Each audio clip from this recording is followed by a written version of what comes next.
on the Nobel Prize in Literature 2024, dear Hangang.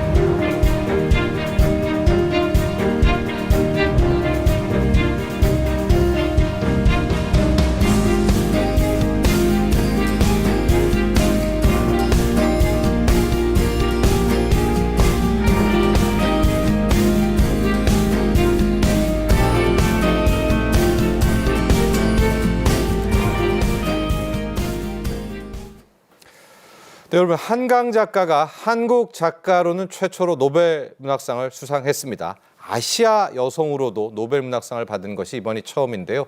덕분에 현재 우리나라 출판 산업 한강 효과를 톡톡히 누리고 있다고 하죠. 한강 작가의 노벨 문학상 수상 의미, 그리고 높아지고 있는 K문학의 위상, 한국의 출판 산업, 자, 다각도로 한번 분석해 보겠습니다. 김원식 문학평론가 모셨습니다. 안녕하십니까? 네, 안녕하세요. 네. 간밤에 이 한강 작가가 수상할 때 현장 중계도 우리 김평론가께서 하시는 것을 제가 살짝 봤습니다. 자, 한강 작가가 이런 이야기를 했다라고 하죠. 이번에 노벨 문학상 자신에게 주는 것이 아니라 문학에게 주는 것이다. 자기가 대표로 받았다. 총평 한번 해주시죠. 이번에 한강 작가의 노벨 문학상 수상의 의미. 네, 총평은 저는 이제 우리가 노벨 문학상의 후광을 입은 게 아니고 우리나라와 우리 한강 작가의 후광을 노벨상이 받았다. 네, 이렇게 좋습니다. 생각을 네. 합니다.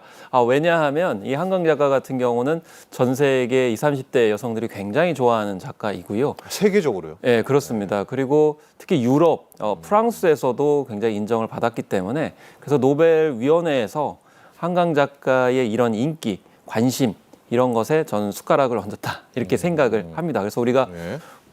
한강 작가가 이제 수상을 했기 때문에 우리가 이제야 빚진 느낌이다, 인정을 받았다 이런 거보다는 우리가 오히려 더 은혜를 베푼 게 아닌가 전 개인적으로 이렇게 생각을 하고 있습니다. 왜냐하면 네. 그 많은 분들이 지적을 하셨을 거예요. 전문가들이 하나같이 얘기하는 게 뭐냐면 한강 작가의 수상을 예측하지 못했다. 그래서 10년 후에 받을 것이다 이렇게 예측을 했거든요. 그 이유는 뭐냐면 대개 그 노벨 문학상의 수상자들이 7, 80대가 많아요. 50대에도 거의 없고 그래서 카미 같은 경우가 이제 44살에 수상을 했을 정도로 40대도 거의 없는 상황이거든요. 그 예. 이유는 뭐냐면 이 노벨상 같은 경우는 하나의 업적이 바로 나왔다고 그래가지고 상을 주는 것도 아니고 특히 노벨 문학상은 더 힘든 게 뭐냐면 하나의 작품을 가지고 상을 주는 게 아니에요. 예를 들면 이번에 네. 그 메선 심사위원장이 간단하게 이제 연설했어요. 이제 작품 평을 하는 거죠. 그랬더니 이 사람이 흰도 읽었고 그다음에 소년이 온다도 읽었고 작별하지 않는다도 읽고 네네. 다 읽은 거예요. 네. 다 읽은 다음에 이걸 총 아울러 가지고 논평을 하더라고요. 그러니까 한강 작가 그동안 어떤 작품 세계를 펼쳐왔는지를 다 총평을 이제 하는 거기 때문에 그런 점에서 이제 한강 작가가 가진 그러니까 작품 세계를 인정하지 않을 수 없었다라는 거고 그러다 보니까 이제 50대임에도 불구하고 네. 상을 줄 수밖에 없었지 않았냐. 근데 이제 꼼꼼하게 그 한 작가를 평가하는 거는 좋을 수는 있어요. 한 작품만 보면 그 천재적인 재능 때문에 소재 잘 잡아가지고 인기 끌어가지고 상 받으면 그 뒤에 작품을 엉망으로 쓰면 이건 노벨상의 권위가 안 서잖아요. 예. 그런데 그러다 보니까 문제가 뭐냐면 시기가 너무 지나버려요. 그러니까 사람들이 한참 관심 있을 때는 노벨상에 관심을 안 가지다가 나중에 이제 시간이 지나서 상을 주면 사람들이 관심이 없는 거예요. 네. 그래서 이 노벨상에서 이번에는 한강 작가가 핫하니까 핫한 작가를 저는 꽉 잡았다. 네. 이렇게 해서 오히려 노벨상이 한강 작가나 한국에 빚을 졌다. 이렇게 생각합니다. 예, 노벨 문학상이 오히려 한강 작가와 K문학이라고 하겠습니다. 여기에 편승했다. 네, 그렇게 저는 생각합니다. 그렇게 총평을 해 주셨고요. 특히 이번에 노벨상 시상식을 보면은 여성 쪽만 따로 좀 떼어놨는데 그런 행사들이 좀 있는 것 네. 같습니다. 참고로 문학상 쪽에서는 여성 작가가 18명이었다라고 하고요. 전체 노벨상에서 여성 수상자가 65명이라고 하는데 이렇게 따로 좀 이번에 여성 수상자의 업적을 기리는 이유가 있습니까? 약간 좀 이제 빗기는 네. 질문이긴 하지만. 그건 결국에는 노벨상이 그동안 많은 지적을 받아왔기 때문입니다. 뭐냐면 여성 수상자가 너무 적다라는 지적들이 상당히 많이 있었고, 아까 이제 모엔도 말씀하셨습니다마는 여성 작가 중에서도 아시아 작가가 없다 이런 지적을 많이 받아왔거든요. 네. 그렇기 때문에 한국 작가로서 최초이자 이제 아시아 여성이 123년 역사에 노벨 문학상을 받은 것도 이번이 이제 처음이게 되는 것이죠. 그만큼 그동안 지적받아온 것에 대해서 많이 홍보하고 싶은 거예요. 이제 더 이상 노벨상은 여성을 차별하지 않는다. 아시아를 차별하지 않는다라는 것을 부각하기 위한 건데, 상대적으로 아까 좀 언급하셨습니다마는 노벨 문학상 수상자 121명 가운데 여성 비율이 15%, 수상자가 18명이라고 말씀을 이제 하셨잖아요. 근데 전체 비중을 보면 문학상은 그래도 나은 편이에요. 그러니까 전체, 그러니까 뭐 화학상, 물리학상, 심리학상, 경제학상 이렇게 다 포함을 하게 되면 7%도 못 미쳐요. 그러니까 상대적으로 문학은 약간 여성 작가들이 많으니까 있을 수 있어요. 그렇지만 아시아 작가는 여성 작가는 없었기 때문에 이런 점이 큰 의미가 있다. 그래서 실제로 이 여성 선구자들의 뛰어난 재능을 이제 보여주기 위해서 따로 라이트 이제 그 아트 구성물을 만들어 가지고 이제 몇몇이 보여주는 그런 형태까지도 하면서 좀 저 화면인 거죠. 거죠. 네, 그래서 작가들의 저런 이제 초상화와 함께 대표적인 작품의 문구를 따가지고 저게 이제 시간에 따라서 좀 변화를 하거든요. 이제 작품이기 때문에 일종의 미디어 아트이기 때문에 이런 행사까지도 번갈아가면서 하는 그런 모습을 좀 보이고 있습니다. 진짜 노벨 재단이 겸사겸사 한강 작가한테 기대네요. 왜냐하면 이제 이 여성 수상자를 기리는 것도 약간 그렇죠. 네. 그래서 여성 작가 중에 50대인데 이렇게까지 큰 인기를 끄는 경우가 많지 않아요. 그래서 강력한 경쟁자였던 작가들 나이가 기본적으로 가장 어린 사람이 60대, 보통은 한 80대, 70대 말 정도 이렇게 됐거든요. 그래서 뭐 그분들도 쟁장한 작가들인데 그분들 입장에서는 좀 아니 나는 굉장히 오래 기다렸는데 새치기 당한 느낌이 들 수도 있을 만큼 그동안 이 노벨상이 좀 늦었다, 지체됐다 이런 점에서 앞으로 향후에는 좀 빨라질 수도 있지 않겠는가, 이제 지켜봐야 될 그런 대목이라고 볼 수가 있겠죠. 그러니까 나이가 중요한 게 아니고 인정할 만한 업적이 제일 중요하다라는 점을 생각할 수가 있었습니다. 좋습니다. 그리고 또 이제 저희가 경제 인사이트이기 때문에 노벨 문학상 이제 상금 이런 얘기도 좀 할 수밖에 없는데요. 이제 이 노벨이 그 노벨이잖아요. 그래서 이제 알프레드 노벨이 이제 자신의 재산을 기부하면서 이제 상을 만들고 그랬다는데 그 재산이 그렇게 많지는 않지 않습니까? 그렇습니다. 그런데 계속 이 상금을 또 줘야 되니까 뭐 기부를 또 받나 이런 생각도 좀 듭니다. 네, 그래서 사실 이런 거죠. 연기금도 뭐 투자를 해가지고 수익을 얻는 것이 굉장히 중요하잖아요. 마찬가지로 노벨이 다이너마이트를 팔아서 이제 처음에 기금을 조성했을 때 상금 재원이 1895년에 3,100만 크로나 정도 이렇게 됐었습니다. 그러면 그걸 이제 은행에 넣어놓고 쪼개가지고 주느냐, 그게 아니고 계속 투자를 해왔던 것이죠. 누가요? 그 재단에서? 네, 재단에서. 그래서 부동산, 뭐 채권, 주식 등 그래서 넘는 재산을 펀드로 전환해가지고 이제 증권에 투자하라라고 노벨이 유언을 남겼기 때문에, 그래서 제일 중요한 거는 자산을 운용하는 것에 따라서 상금이 좀 다르다라는 겁니다. 그래서 예를 들면 한강 작가 같은 경우는 1,100만 크로나였잖아요. 근데 김대중 대통령 같은 경우 노벨상 받을 때 이 1,078만 크로나였어요. 그러니까 약 한 100만 정도가 이제 이상이 이렇게 높았었는데, 그 이유는 뭐냐면은 운용자산 수익률이 최근에 10%를 넘었다고 합니다. 그러니까 운용자산에 따라 수익률이 높을 때 이 상을 받게 되면 더 많이 상을 받게 되는. 그해 수익률 혹은 뭐 전전 수익률에 따라서. 그렇습니다. 그래서 일단 이 투자 수익이 높은 해 상금이 많아지게 되는 현상인데, 가장 최고액은 2001년에 하나로 15억. 한강 작가는 지금 한 14억 3천만 원. 그러니까 세금 때문에 한 뭐 13억 된다 이런 얘기를 또 하기도 하는데요. 또 1919년과 1920년에 3억 2,500만 원. 그러니까 똑같은 이제 상급이라 하더라도 그의 채권이나 부동산 시황이 중요하다. 에 따라 가지고 이게 다르다. 그리고 메달 같은 경우도 18K 금 위에다가 24K 도금을 했는데요. 네. 무게가 한 175g 정도 이렇게 된다고 합니다. 메달 자체의 가치는 금과 도금량을 총 합하면은 한 $10,000 정도 이상에 해당하지만은 중요한 거는 이게 경매에 넘어갈 그렇죠. 경우에는 한정할 네. 수가 없다라는 거고.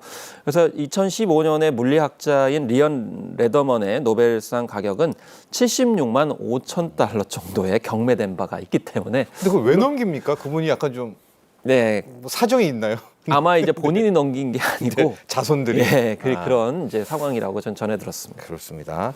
이번에 한강 작가는 1,100만 크로나, 우리 원화로는 14억 3천만 원 정도였는데 방금 얘기했지만 이제 언론을 이렇게 보면 세금을 또 네. 해야 된다라고 네. 합니다. 한 13억 정도. 뭐 지금 이야기가 그런데 많이들 궁금해 하시니까 그런데 중요한 포인트가 있었죠. 이 노벨 재단이 그 자산을 운용하는데 해에 따라서 수익률에 따라서 이게 약간의 차이가 그러니까 우리가 이제 흔히 뭐 다빈치 효과, 뭐 메디치 효과 이렇게 얘기를 하는데 레오나르도 다빈치 같은 경우도 메디치 가문이 전폭적으로 지원을 해줬기 때문에 그런 천재적인 결과물들을 이제 메디치 많이 가문. 냈거든요. 네. 그래서 뭐 우리나라도 마찬가지입니다. 이제 고려 시대 때 뭐 그 불교 문화들이 예술품들이 굉장히 잘 됐던 게 뭐냐면 전폭적으로 지원을 많이 해줬거든요. 귀족들이, 고려 귀족들. 그래서 송나라도 문화가 발전했던 것이 상업으로 부를 축축했기 때문에 그래서 문화와 경제는 같이 갈 수밖에 없는 운명이다라는 거죠.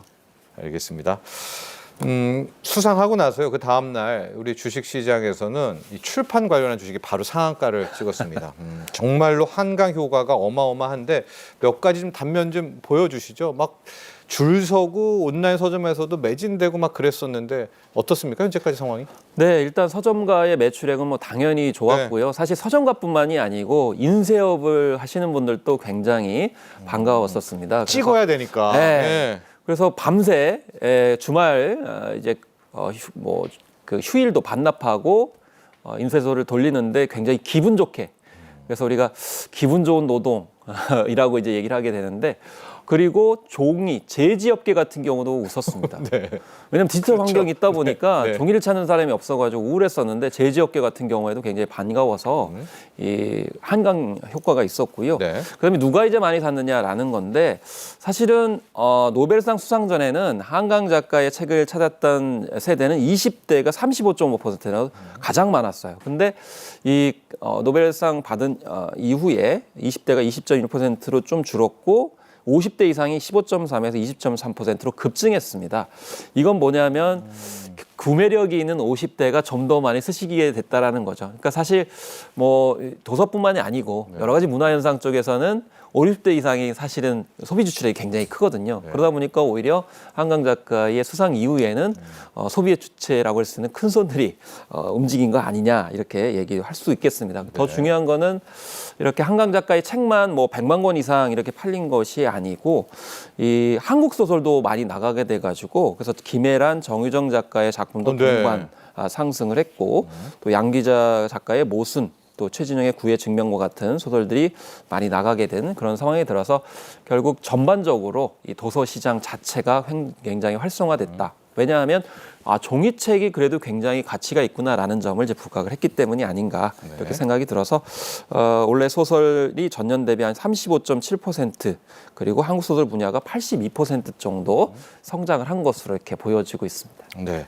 구매력에서는 아까 이제 50대들이 많았다라고 이야기를 하는데요. 그러나 이게 지금 약간 독서 열풍으로 가면서 MZ 세대, 특히 이제 Z 세대들이 네. 많이 최근에 책을 찾는데 텍스트 힙이라고 하죠. 이게 책을 이렇게 들고 다니는 거. 이제 이 책에 대해서 굉장히 좀 이게 멋있다 이런 문화가 되는, 그러니까 또 다른 창구가 좀 열린다 이런 이야기도 있습니다. 그렇습니다. 최근에 이제 출판 산업에서 가장 핫한 것이 바로 젊은 세대들이 유입.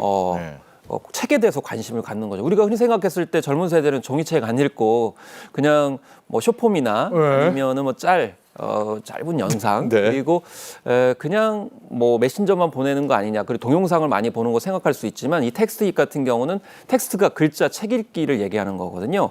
책과 책 읽기에 대해서 굉장히 힙하다, 굉장히 멋진 것으로 생각한다라는 열풍이에요. 네. 그래서 책을 읽고 그것을 반드시 인증샷을 통해서 올리게 되는 건데 한강 작가의 책도 이렇게 100만 권 이상 팔린 데 있어서는 결과적으로 이제 2030 세대가 굉장히 기여를 했고 사실 구매한 것뿐만이 아니고 이제 빌려서 읽는 경우도 상당히 많이 있었습니다. 네. 그래서 이제 텍스트 열풍이 이제 한강 작가의 그런 책을 만나게 되면서 더욱더 시너지 효과를 내게 되면서 많은 판매고를 보였다 이렇게 볼 수가 있겠습니다. 출판 산업, 특히 이 종이 출판 산업은 거의 붕괴되고 있다 이런 얘기 많이 있는데 우리 평론가님께서 보시기에 어떤가요? 이번에 돌풍으로 좀 새로운 또 창구들이 열릴 수 있을까요? 이 책은 좀 영원할까요? 네, 일단은요, 이 젊은 세대들이 이렇게 텍스트 입으로 책을 찾는 것에 대해서 한쪽에서는 좀 부정적으로 바라보는 경향이 있어요. 뭐냐면 예. 과시 효과 아니냐. 그러니까 진정 책을 좋아하는 게 아니고 네. 이제 그럴듯한 책을 찍어가지고 이제 드러내주고 자랑하고 이러려고 하는 거 아니냐라고 과거 하는 약간 건데 타임즈 효과 네. 같은 거죠. 이렇게 타임즈 앞에 정확한 들고. 말씀하셨어요. 네, 네, 네. 그러면 우리 때는 없었느냐? 우리 때는 네. 있었죠. 예. 전공서에서 그냥 손에 이렇게 들고 다니거나 네. 타임지 들고 다니거나 네. 이랬고 또 전집 이를 사가지고 꽂아놓고 이런 거 다 하셨잖아요. 네.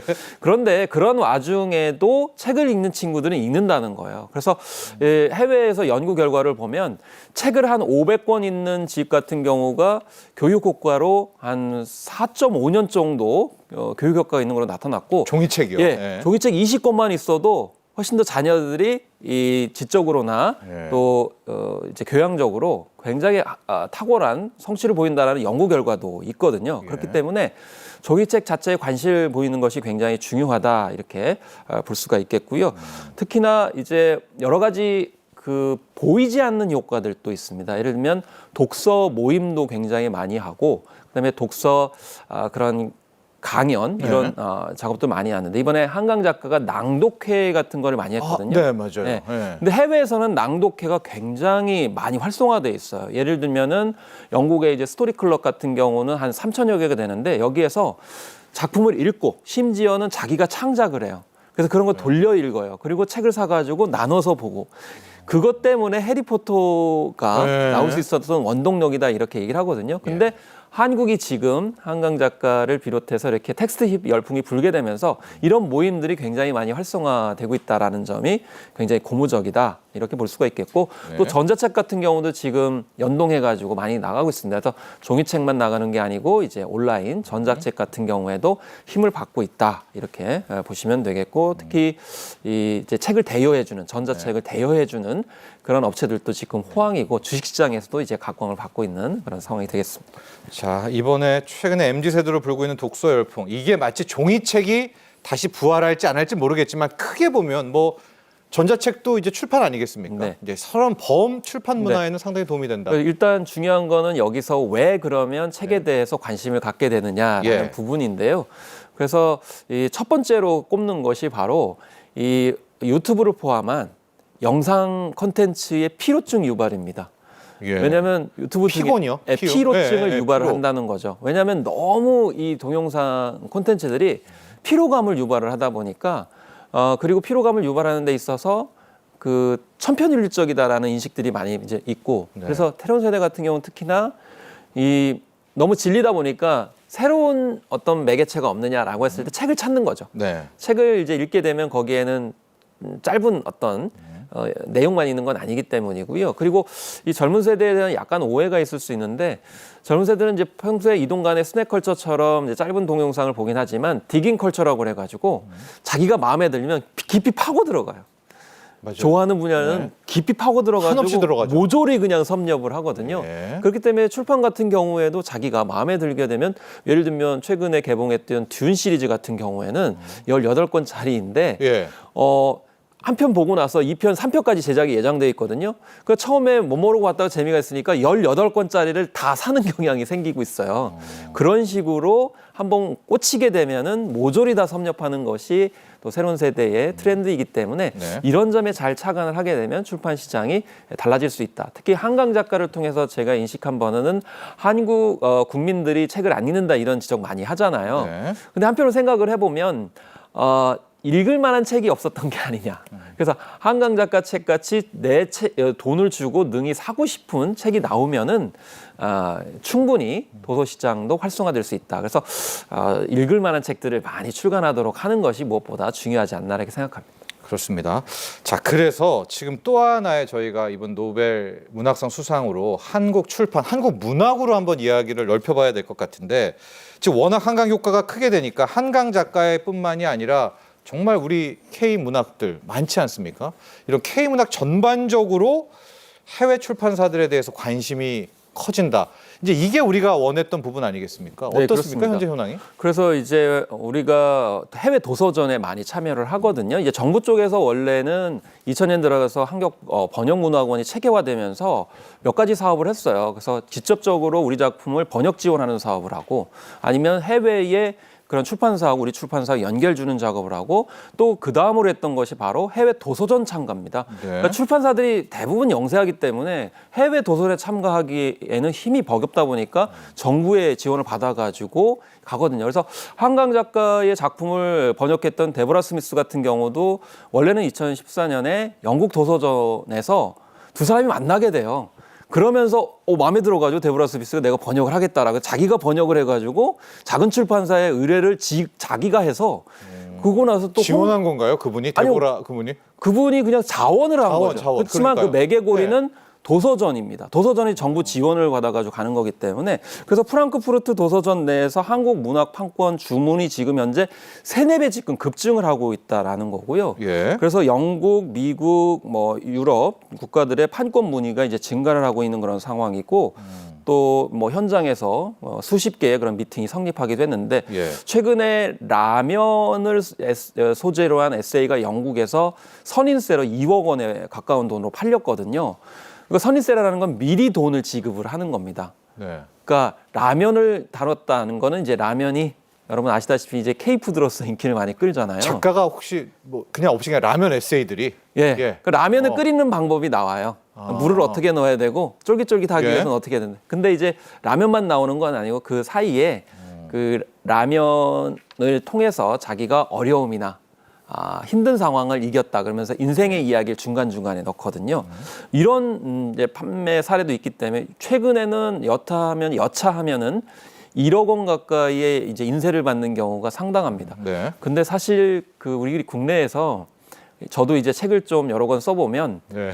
그 인세를 받는 것이 10%이기 때문에 몇백만 원이 안 돼요. 그러니까 1억 원, 2억 원 하면 그게 뭐 별스럽지 않다 이렇게 생각할 수 있지만 네. 도서에서는 엄청난 큰 액수이거든요. 예. 그리고 선행세만 그렇다 치고 나중에 또 후 받아야죠. 인세도 있기 예. 때문에 그런 점에서 이렇게까지 한국 문학 작품들 또 내지는 에세이나 다른 여타 작품들도 지금 관심을 받고 있다라는 것이죠. 저희가 주요 문학상 수상 사례도 이렇게 표로 정리를 해놨거든요. 지금 보면 우리 원래 수상이 높았었던 황석영 작가도 있었고 아까 이야기해 주셨지만은 정유정 작가도 요즘 인기가 상당히 높다라고 하고 그렇습니다. 저렇게 쭉 가게 되면 K 문학으로 좀 가고요. K 문학이 해외 판권이 나오면 K 출판까지 정부와 좀 함께 좀 나아갈 왜냐하면 이게 컨텐츠가 이렇게 훌륭하니까요. 어떻게 보십니까?